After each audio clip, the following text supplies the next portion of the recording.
ശബരിമലയിൽ സുപ്രീം കോടതി വിധിയുടെ ഉത്തരവിന്റെ എല്ലാ പ്രായത്തിലുമുള്ള സ്ത്രീകൾക്ക്, വിശ്വാസികളായ സ്ത്രീകൾക്ക് ശബരിമല ദർശനം നടത്താമെന്ന സുപ്രീം കോടതി ഉത്തരവിന്റെ മറപറ്റിക്കൊണ്ട് സർക്കാർ സ്പോൺസേഡ്, പിണറായി സർക്കാർ സ്പോൺസേഡ് യുവതീ പ്രവേശനം ശബരിമലയിൽ ഇനി ഉണ്ടാകില്ല എന്നുള്ള രീതിയിലാണ് ഇപ്പോൾ വിവരങ്ങൾ പുറത്തു വരുന്നത്. പുനഃപരിശോധനാ ഹർജികളിൽ സുപ്രീം കോടതിയുടെ ഉത്തരവ് എന്തായിരിക്കും, അതനുസരിച്ച് മാത്രമേ ഇനി നടപടികൾ ഉണ്ടാവുകയുള്ളൂ. കുംഭമാസ പൂജകൾക്കായി ശബരിമല നട അടച്ചിരിക്കുന്നു. കുംഭമാസ പൂജകൾ നടന്ന 12 മുതൽ 17 വരെയുള്ള ദിവസങ്ങൾ, 12-ാം തീയതി ചൊവ്വാഴ്ച മുതൽ 17 ഞായറാഴ്ച വരെ ശബരിമല ശാന്തമായിരുന്നു. ഭക്തജനങ്ങളുടെ ഗണ്യമായ കുറവ് ശബരിമലയിൽ ഉണ്ടായി. കാണിക്ക ഇനത്തിൽ വൻ കുറവുണ്ടായി. വരുമാന നഷ്ടം ശബരിമലയ്ക്ക് ഏറെ ഉണ്ടായെങ്കിലും യുവതീ പ്രവേശനവും വിവാദവും കുംഭമാസ പൂജകളിൽ നിന്ന് ഒഴിഞ്ഞു നിന്നു എന്നുള്ളതാണ്. ഇനി ശബരിമല ഉത്സവത്തിനായി മാർച്ച് മാസം നട തുറക്കുമ്പോഴും കുംഭമാസ പൂജകൾ എങ്ങനെയായിരുന്നു, ശബരിമല സന്നിധാനം കുംഭമാസ പൂജകൾക്ക് നട തുറന്നപ്പോൾ എങ്ങനെയായിരുന്നു, അതേ രീതിയിൽ തന്നെയായിരിക്കും ശബരിമല ഉത്സവത്തിനായി മാർച്ച് മാസത്തിൽ നട തുറക്കുമ്പോഴും. സർക്കാർ സ്പോൺസേഡ്, പോലീസ് സ്പോൺസേഡ് യുവതീ പ്രവേശനം എന്ന നാടകം ശബരിമലയിൽ ഉണ്ടാകില്ല. അതിന് കാരണമായി സർക്കാരിന്റെ നയം തന്നെയാണ്, മുഖ്യമന്ത്രിയുടെ നയം തന്നെയാണ്. അവിടെ പിണറായി വിജയന്റെ നേർക്ക് കോടിയേരി ബാലകൃഷ്ണൻ അടക്കമുള്ളവരുടെ കണ്ണുരട്ടൽ തന്നെയാണ് അതിന് കാരണം. അത് തെരഞ്ഞെടുപ്പ് അടുത്ത് വരുമ്പോൾ വോട്ട് ബാങ്ക് രാഷ്ട്രീയം ഇപ്പോൾ LDF മുന്നോട്ട് കാണുന്നുണ്ട്. ആ വോട്ട് ബാങ്ക് രാഷ്ട്രീയത്തിൽ ശബരിമല വിശ്വാസികളെ പ്രകോപിപ്പിച്ച് കൂടുതൽ പ്രകോപനം സൃഷ്ടിച്ച് എതിരഭിപ്രായം ഉണ്ടാകണ്ട എന്നുള്ളതാണ്.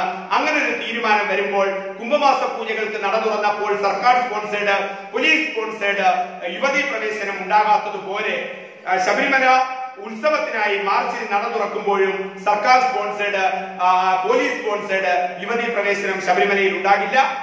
ഇനി എപ്പോഴാണോ ശബരിമലയുമായി ബന്ധപ്പെട്ട സുപ്രീം കോടതിയുടെ പുനഃപരിശോധനാ ഹർജികളിൽ ഒരു ഉത്തരവുണ്ടാവുന്നത്, ഒരു ഫൈനൽ വേർഡിക്റ്റ് ഉണ്ടാവുന്നത്, അതുവരെ കാത്തിരിക്കാനും മറ്റു തരത്തിൽ ഒരു വിവാദവും ശബരിമലയുമായി വേണ്ട, ശബരിമല വിശ്വാസികളെ പ്രകോപിപ്പിക്കേണ്ട എന്ന നിർദ്ദേശം രാഷ്ട്രീയപരമായി തന്നെ CPM എടുത്തു കഴിഞ്ഞു.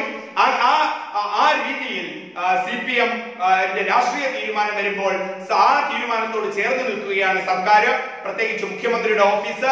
നേരത്തെ തന്നെ 2 യുവതികളെ ശബരിമലയിൽ പ്രവേശിപ്പിക്കുക, രാത്രിയിൽ ഒളിയുദ്ധം നടത്തുക, ബിന്ദുവിനെയും കനകദുർഗയെയും പ്രച്ഛന്ന വേഷധാരികളായി രാത്രിയുടെ അന്ത്യയാമങ്ങളിൽ അവിടെ ഒളിച്ചു കടത്തിയ സംവിധാനം വിവാദമാവുകയും അതുണ്ടാക്കിയ ഏറ്റവും വലിയ സർക്കാരിനുണ്ടാക്കിയ തിരിച്ചടിയൊക്കെ മാറ്റേണ്ടതുണ്ട് തെരഞ്ഞെടുപ്പ് വരുമ്പോൾ എന്ന സംഘടന മുന്നറിയിപ്പ് നൽകുമ്പോൾ പിണറായി വിജയൻ സർക്കാർ സംഘടനയ്ക്ക് വഴിപ്പെടുന്നു. അത് അന്നത്തെ ആ തീരുമാനം മുഖ്യമന്ത്രിയുടെ ഓഫീസിലെ ഏതാനും പേർ എടുത്തിട്ടുള്ള നാടകമാണ് എന്നായിരുന്നു വിമർശനം. തിരുവിതാംകൂർ ദേവസ്വം ബോർഡ് പ്രസിഡന്റ് കാര്യങ്ങൾ അറിഞ്ഞിരുന്നില്ല, ദേവസ്വം ബോർഡ് മന്ത്രി കാര്യങ്ങൾ അറിഞ്ഞിരുന്നില്ല. ദേവസ്വം ബോർഡ് പ്രസിഡന്റിനെയും ഹൈജാക്ക് ചെയ്തുകൊണ്ട് ഒരു ബോർഡ് മെമ്പറും മറ്റു ചില ആൾക്കാരും ചേർന്ന് നടത്തിയ നാടകം, ആ നാടകത്തിന് തിരക്കഥയൊരുക്കിയത് മുഖ്യമന്ത്രിയുടെ ഓഫീസിലെ ഏതാനും വ്യക്തികളും മുഖ്യമന്ത്രിയുമായി ചേർന്നുകൊണ്ടെന്നുള്ള വിവാദം CPM-ൽ തന്നെ 2 ചേരിയെ സൃഷ്ടിച്ചിരുന്നു.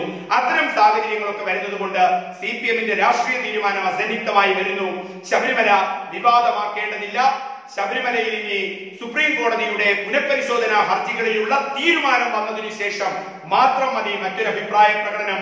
ശബരിമല ഉത്സവത്തിനായി മാർച്ച് മാസത്തിൽ നട തുറക്കുമ്പോൾ സർക്കാർ സ്പോൺസേഡ്, പോലീസ് സ്പോൺസേഡ് യുവതീ പ്രവേശനം ശബരിമലയിൽ സാധ്യമാക്കില്ല എന്ന തീരുമാനം വന്നു കഴിയുന്നു.